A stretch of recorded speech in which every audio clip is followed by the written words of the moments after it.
cruz é uma obra de substituição e você precisa entender isso. Isso precisa estar muito claro para você. Tem que estar claro.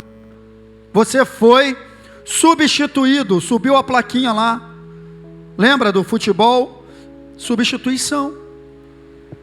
E eu vou usar aqui o livro de Isaías para falar sobre isso na primeira parte da mensagem, mas antes eu quero fazer algumas considerações a respeito de Isaías, porque Isaías a gente precisa estar atento.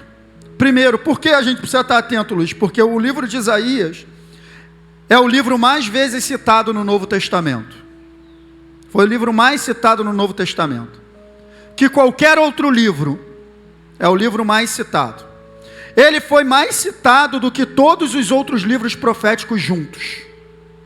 Tem mais citação de Isaías no Novo Testamento do que todos os outros livros proféticos juntos. Isaías tem referência dele no Novo Testamento 150 vezes. E 50 vezes ele é citado diretamente. Então, um livro que você tem que estar atento a ele. Isaías é considerado uma mini Bíblia no Antigo Testamento. Porque assim como a Bíblia tem 66 livros, 39 no Antigo, 27 no Novo Testamento, Isaías tem 66 capítulos. É muito importante isso, queridos, você entender. Assim como os primeiros 39 livros da Bíblia estão no Antigo Testamento e falam de lei e juízo, os primeiros 39 capítulos de Isaías falam de lei e juízo. E assim como os outros 27 livros da Bíblia estão no Novo Testamento e falam de graça e salvação, os 27 últimos capítulos de Isaías falam de graça e de salvação, apontando para a vinda do Messias. É muito interessante essa lição. Ele vai comigo até o final, esse microfone. Tanto o livro do profeta Isaías, quanto a Bíblia, terminam falando de novo céu e nova terra. Os dois, Isaías 66, 22 e Apocalipse 21, 1, falam de novo céu e nova terra, os dois últimos capítulos, tanto de Isaías quanto da Bíblia. Quando Jesus entrou na sinagoga, na sua terra, em Nazaré, num dia de sábado, e ele ficou de pé para ler, foi-lhe entregue o livro do profeta Isaías. E ele leu exatamente a passagem lá do capítulo 61. O Espírito do Senhor está sobre mim, pois Ele me ungiu a pregar a libertação aos cativos, cura aos doentes, salvação. Foi o livro do profeta Isaías que ele leu. Isso é muito significativo, cara. O profeta Isaías é conhecido também como o profeta messiânico, porque é o livro que mais fala da vinda do Messias. E justamente por causa disso, deixa eu te dizer, a gente tem que ter uma atenção muito especial com o capítulo 53. Porque o capítulo 53 de Isaías é conhecido como o capítulo da redenção. Isaías está 700 anos antes, escrevendo a respeito de uma obra que aconteceria com uma precisão profética.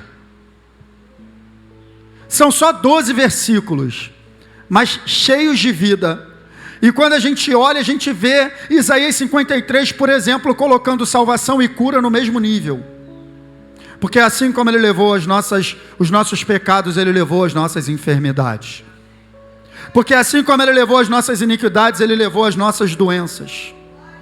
Você percebe? Isaías é profético. Isaías 53 é o capítulo da redenção.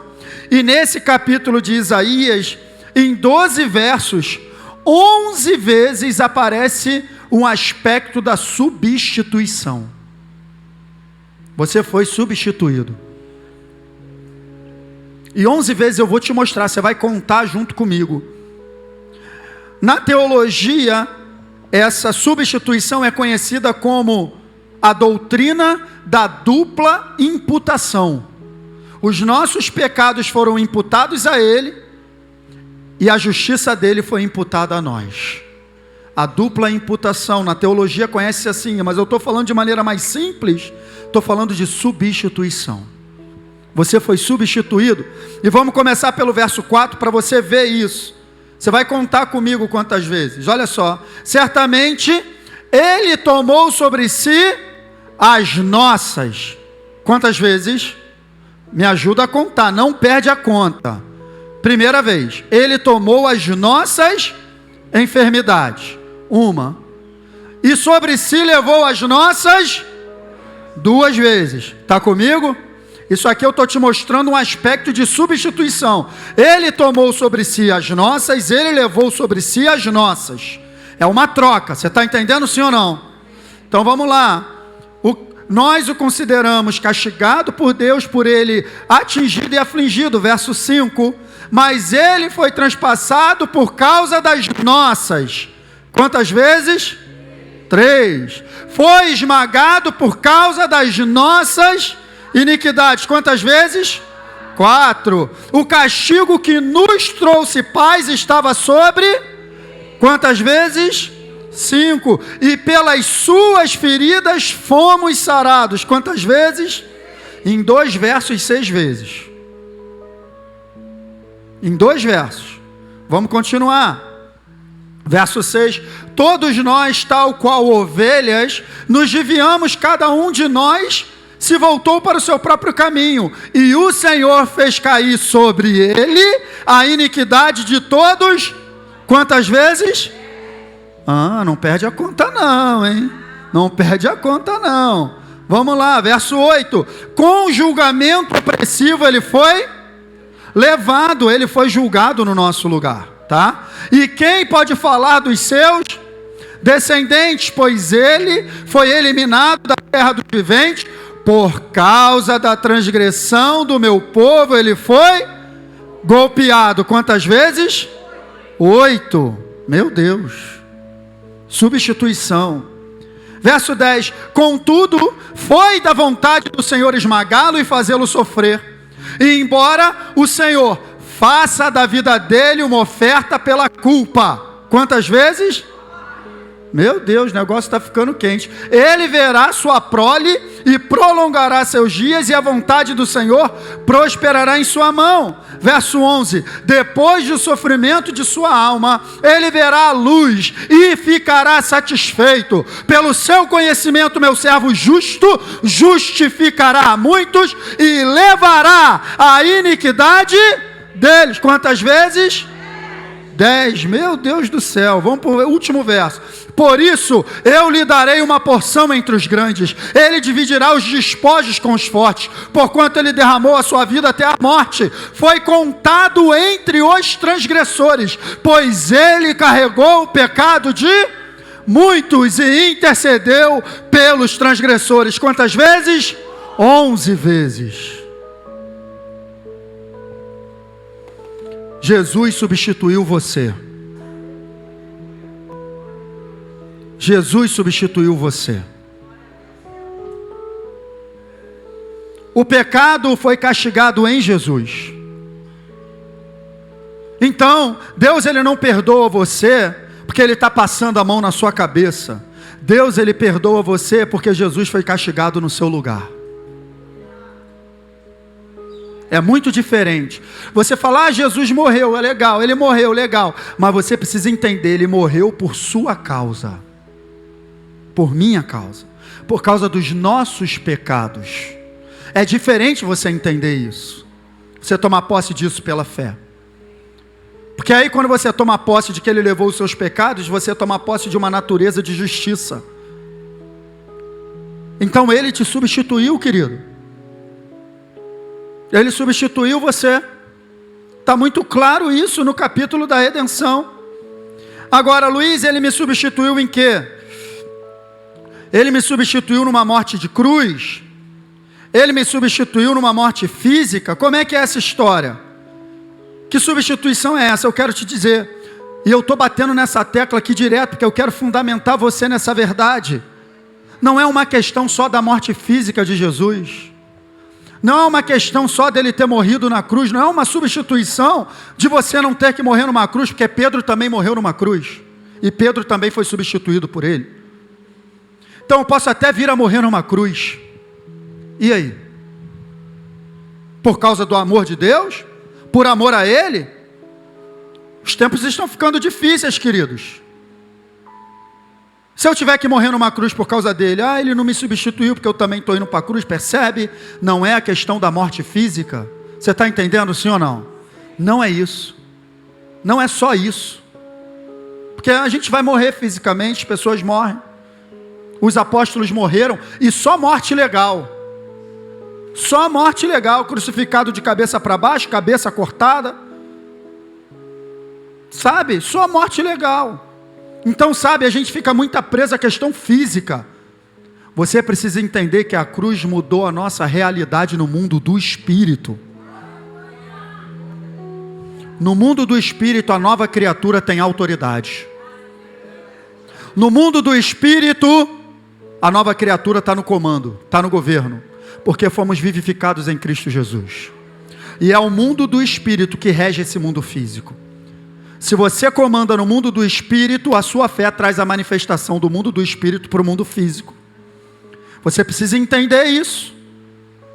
Porque é uma igreja que não tem essa fundamentação, o inferno fica brincando com ela. Para lá e para cá. Porque não sabe quem é em Cristo, não sabe a realidade da obra que Cristo fez e não sabe aquilo que pode em Cristo Jesus. É por isso que eu estou usando a série de Santa Ceia para fundamentar você naquilo que é importante você saber. Em Cristo Jesus, no mundo espiritual, você é mais que vencedor. Foi realizada uma obra de substituição. Então, mas onde que ele me substituiu? Eu vou te mostrar. Ele te substituiu, queridos, numa condição de uma natureza de pecado. É isso. Sabe? Todos nós, quando nascemos nessa condição, por causa do pecado de Adão. Então o bebezinho nasce, ele já nasce, uma bênção, mas já nasce com uma inclinação ao pecado, uma natureza ruim. Todos nós nascemos sobre a face da terra nessa condição.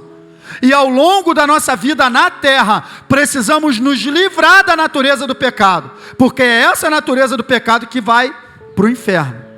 Deus não criou o ser humano para ir para o inferno. O inferno foi criado para matar o diabo e o pecado. E essa natureza do pecado é que tem conduzido o homem para o inferno. Agora, no momento que você entrega a sua vida a Jesus, a Bíblia diz que Ele leva o nosso pecado. Quando diz que Ele levou pecado, ali não está dizendo, queridos, presta atenção, o pecado ali está no singular. Não são os atos do pecado. Quando diz que Ele carregou o pecado de muitos, Ele carregou essa natureza. E agora eu tomo posse disso pela fé. Você está entendendo, sim ou não? É importante você entender isso. Eu não acho que eu sou pecador. Olha o que a Bíblia diz.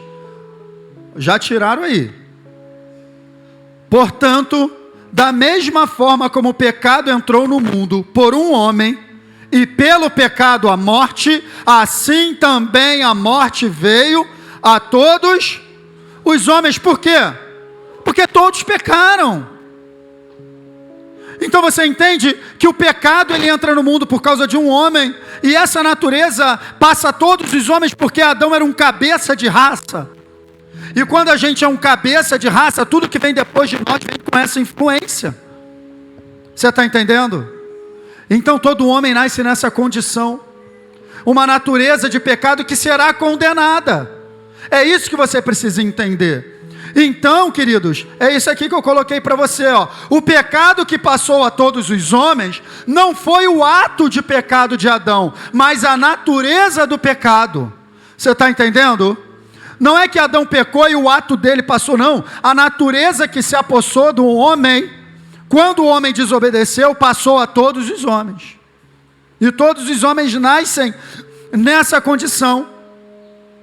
Então era necessário se criar um novo padrão, um novo cabeça de raça. Então é por isso que está escrito que Cristo é o primogênito da ressurreição dos mortos. Ele é o primeiro, ele é o cabeça da nova criatura, do ser espiritual que agora você é.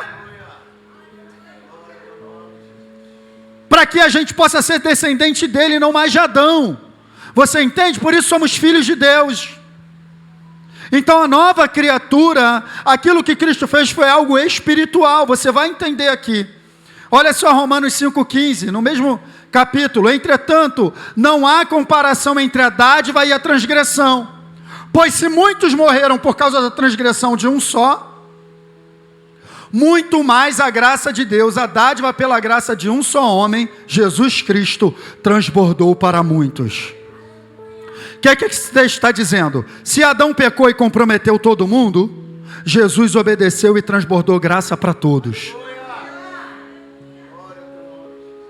Assim como pelo ato de desobediência de um homem o pecado entrou, assim pelo ato de obediência entrou a graça salvadora. Por quê? Porque Ele nos substituiu. Porque você foi substituído. Mas em que condição? Eu estou te mostrando em que condição Jesus substituiu. Você precisa entender isso. A natureza do pecado nos leva a uma condição de morte espiritual. Preste atenção. Quando Deus ele falou para Adão, se você comer, você vai? Se você comer, você vai? Participa comigo, para você não dormir. Se você comer, você vai morrer. Ele morreu fisicamente, mas ele morreu espiritualmente. É essa morte que no versículo anterior está falando, ó. Passou demais. Aí, pois se muitos morreram por causa da transgressão de um homem, ó, muitos morreram por causa da transgressão de um homem. Então, o ser humano sem Cristo está numa condição de morte espiritual. E esse é o problema do homem. Esse é o problema do homem. O problema do homem não é os problemas que ele tem. O problema do homem é não reconhecer a Cristo como Senhor e estar numa condição de morte espiritual. Fisicamente o cara está bem.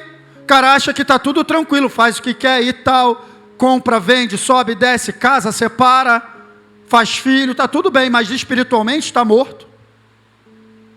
É o que a Bíblia diz.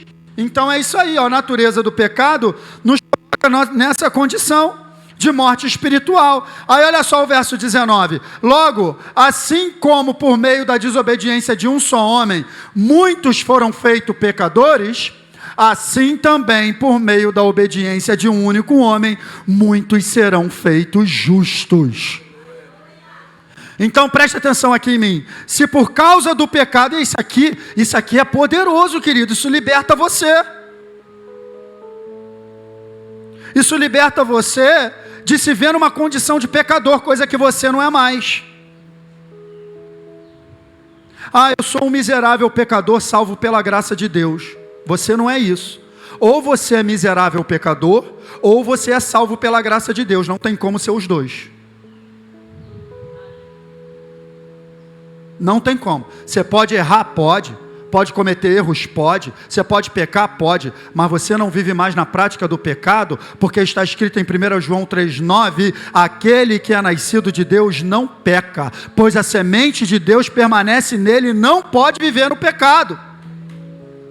Porque o pecado é uma questão, é consequência da semente que está no meu interior, a natureza. Então o cara não é adúltero quando ele adultera. O camarada adultera porque ele é adúltero. É o contrário. Então quando a minha natureza muda, no meu interior a minha mente é renovada na palavra de Deus, na comunhão diária com Deus, aí a minha vida vai sendo transformada. Mas essa transformação é de dentro para fora e não de fora para dentro. O evangelho precisa atingir o meu espírito primeiro. Eu preciso receber vida. Então assim como a natureza do pecado de Adão trouxe morte e passou a todos os homens, a natureza justa de Cristo Jesus traz vida e a vida transborda a todos os homens. Porque você foi substituído. Está ali, ó. Muitos serão feitos justos. Presta atenção. Ele não creditou justiça a você. Ele fez você uma pessoa justa. A sua natureza mudou. Você não tem mais nada a ver com as trevas. Você não tem mais nada a ver com as trevas. Aquele que entrega a sua vida a Jesus tem a sua natureza transformada. E olha aqui, ó, essa frase. Somos definidos pela natureza que está em nós. 5:21. A fim de que, assim como o pecado reinou na morte, também a graça reine pela justiça, para conceder o quê? Vida eterna mediante Jesus Cristo nosso Senhor. Pronto. Você percebe? Quando a gente muda de natureza, a gente muda de uma condição de morte para a vida. Paulo recebeu muita revelação sobre isso. Abre aí, lembrei agora, abre aí Efésios capítulo 2. Não botei ali não precisa mudar não, Rafa. Deixa o pessoal exercitar aí, mexer na Bíblia. Mexe na tua Bíblia aí, querido. De papel, tua Bíblia digital, não tem problema. Mexe aí. Efésios capítulo 2. Vamos lá. Deixa eu achar aqui. Olha só o que está escrito. Olha só o que está escrito, Efésios capítulo 2, a partir do verso 1.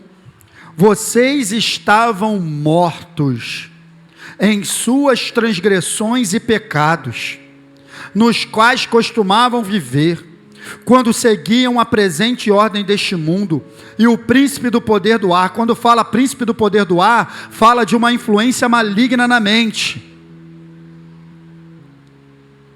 Anteriormente, olha só, o Espírito que agora está atuando nos que vivem na desobediência, verso 3. Anteriormente, todos nós vivíamos entre eles, satisfazendo as vontades da nossa carne, seguindo seus desejos e pensamentos, como os outros, éramos por natureza merecedores da ira. O problema do homem é a natureza.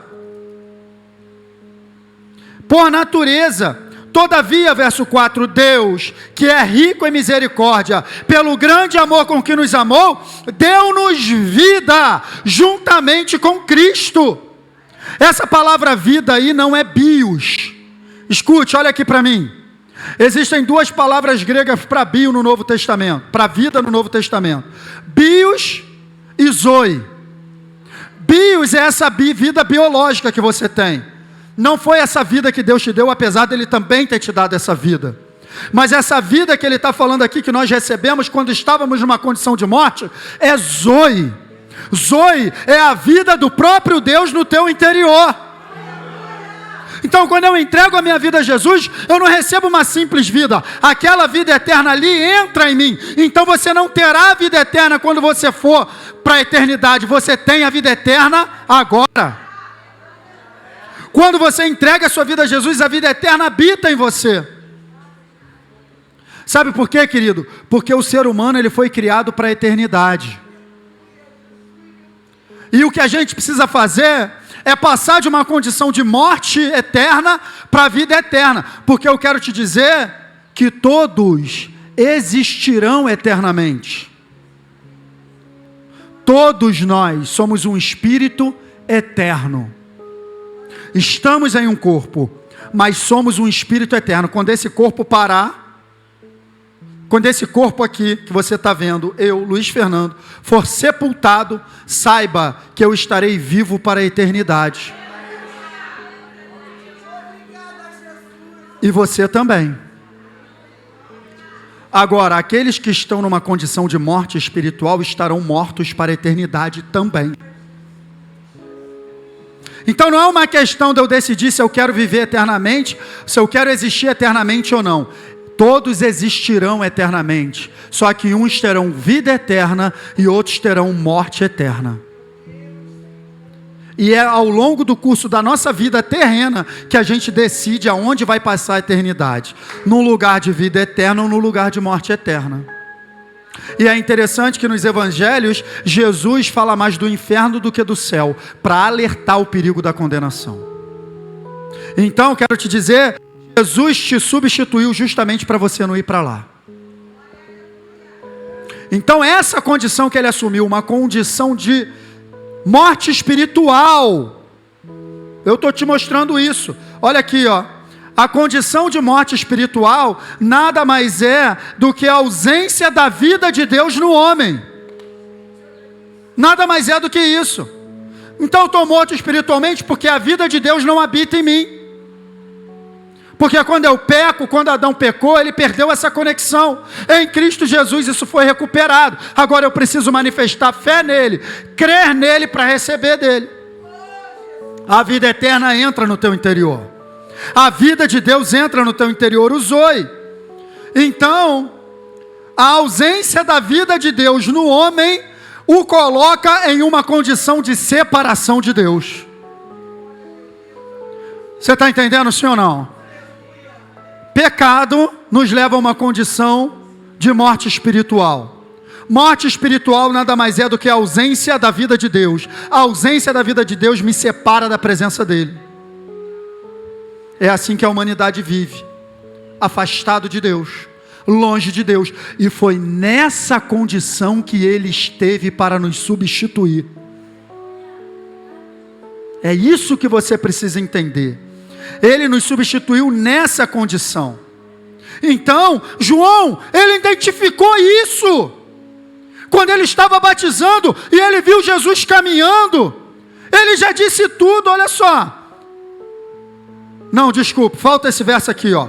Deus tornou o pecado por nós, eu passei aqui, aquele que não tinha pecado, para que nele fosse, tá aqui, para que nele fôssemos feitos, nos tornássemos justiça de Deus. Então, esse verso aqui, ele mostra tudo. Jesus assumindo a natureza do pecado e nós tomando posse de uma natureza de justiça. Ser justiça de Deus, escute, ser justiça de Deus, para que nos tornássemos justiça, ser justiça de Deus é a capacidade de permanecer na presença dEle, sem nenhum senso de condenação e culpa. Isso é ser justiça de Deus. Você não cantou aqui hoje, em tua presença posso entrar? Posso chamar-te pai? Sabe por quê? Porque você foi justificado. É só por isso que você pode chamar de pai. É só por isso que você pode entrar na presença dele. Por quê? Porque você foi justificado. Você foi feito justiça de Deus. Por quê? Porque Jesus fez essa troca. Jesus fez essa substituição. Então, ele se tornou pecado. Ei, lê direito a Bíblia. Deus tornou pecado por nós aquele que não tinha pecado. Quem é esse? Jesus se tornou pecado. É isso que você tem que entender. Foi nesse lugar que ele nos substituiu, não na morte física na cruz.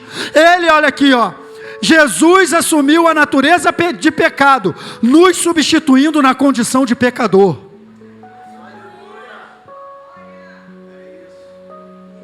Por isso que lá em Isaías que a gente leu está escrito, foi contado entre os transgressores. Porque ele nos substituiu numa condição de pecador. É exatamente isso. E João viu isso. No dia seguinte, João viu Jesus aproximando e disse, vejam, é o Cordeiro de Deus que tira o pecado do mundo. João estava fazendo uma analogia a Êxodo 12. O Cordeiro que morreu para o povo ser liberto. Você está entendendo isso, querido? Ele nos substituiu numa condição de pecador. João entendeu isso. Agora eu te digo, eu te disse que o pecado de Adão gerou morte espiritual, amém? E a morte espiritual, a ausência da vida de Deus, afastamento de Deus, amém? Então, olha aqui para mim, se Jesus nos substituiu numa condição de pecador, se Ele nos substituiu na condição de pecador, Ele nos substituiu na condição de morte espiritual. Que isso, pastor? Jesus morreu espiritualmente. E é isso que você precisa entender. Se você não pegar isso, essa é a substituição. Porque a morte física é só consequência disso. Porque o homem não foi criado para morrer.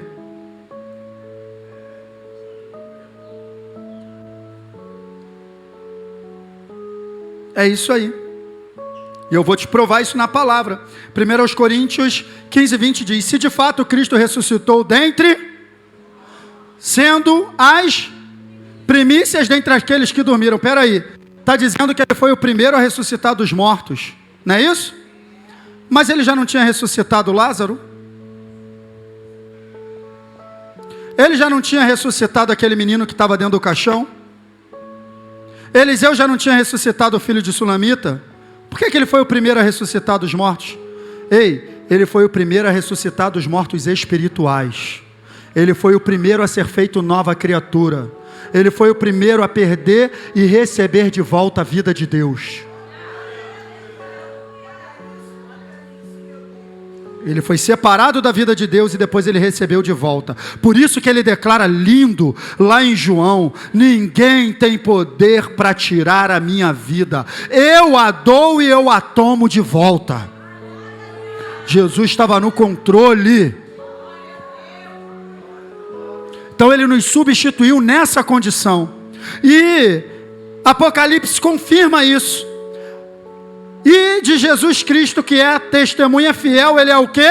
O primogênito dentre os primogênito, o primeiro a ressuscitar. Então, assim como Adão era um cabeça de raça, Jesus é um cabeça de raça de todo aquele que se torna nova criatura. Então, querida, é isso aqui que você precisa entender. Se Ele nos substituiu na condição de morte espiritual, Ele nos substituiu na condição de afastados de Deus.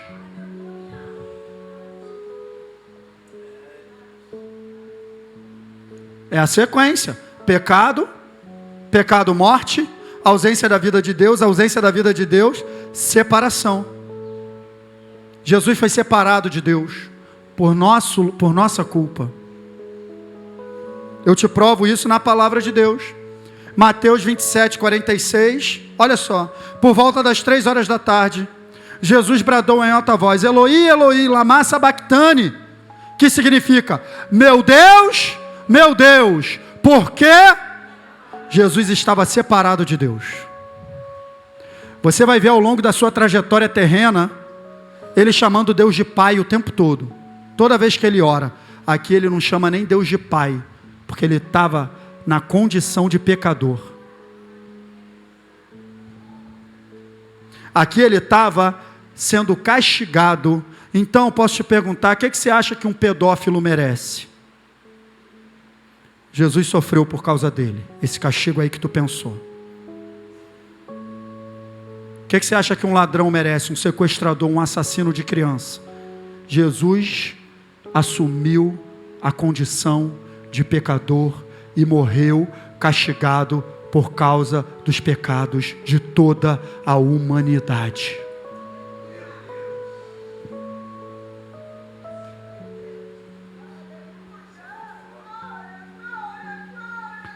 Castigado por causa dos pecados de todos. Ele assumiu a condição de morte espiritual, pecador, afastado de Deus. Ele te substituiu.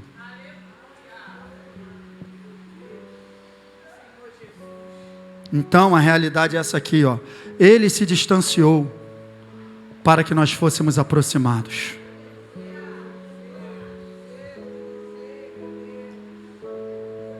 É o que está lá em Efésios 2,13. Mas agora, em Cristo Jesus, vocês que antes estavam longe foram aproximados mediante o quê?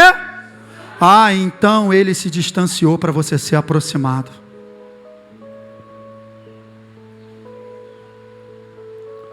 Ele chamava Deus de Pai e passou a chamar de Deus, para que você que só podia chamar de Deus, pudesse agora chamar Deus de Pai.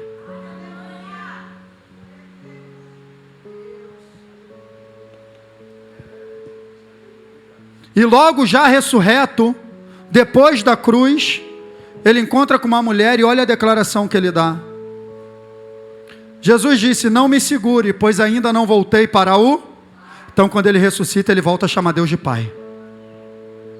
Porque agora ele tem de volta a vida espiritual, a vida dele. Ele tomou de volta. Vá porém a quem? Vá porém a quem? Você não vai ver antes disso Jesus chamando os discípulos de irmãos.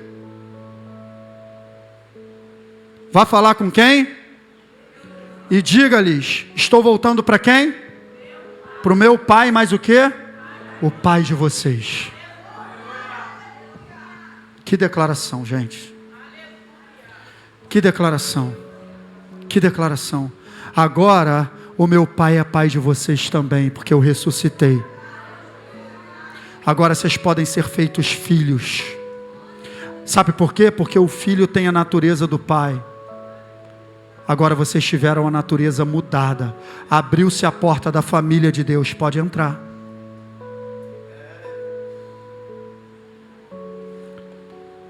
É isso, querido. A cruz é isso.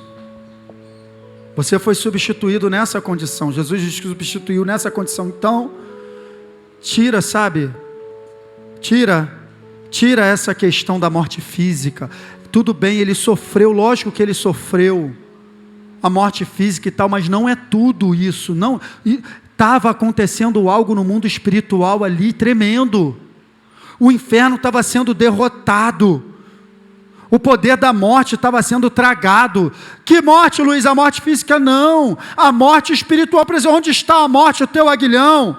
Onde está a tua vitória? Tragada foi a morte na vitória. Que morte? A morte espiritual, porque agora todos podem ter vida.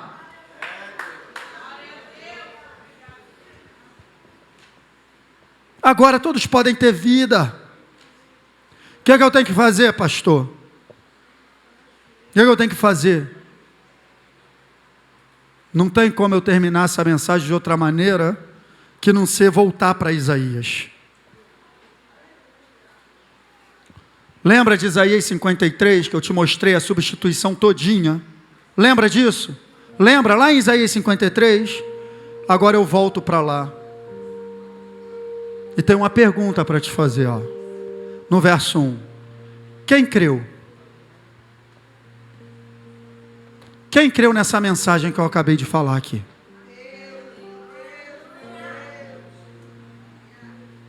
Quem creu nessa mensagem? A quem foi revelado o braço do Senhor? Sabe o que é braço? Braço é poder, é força. Eu estou perguntando quem recebeu revelação do poder de Deus nessa manhã. Poder de Deus que salva a sua vida. Livra você da segunda morte, livra você do inferno, livra você das trevas. Quem creu nessa mensagem?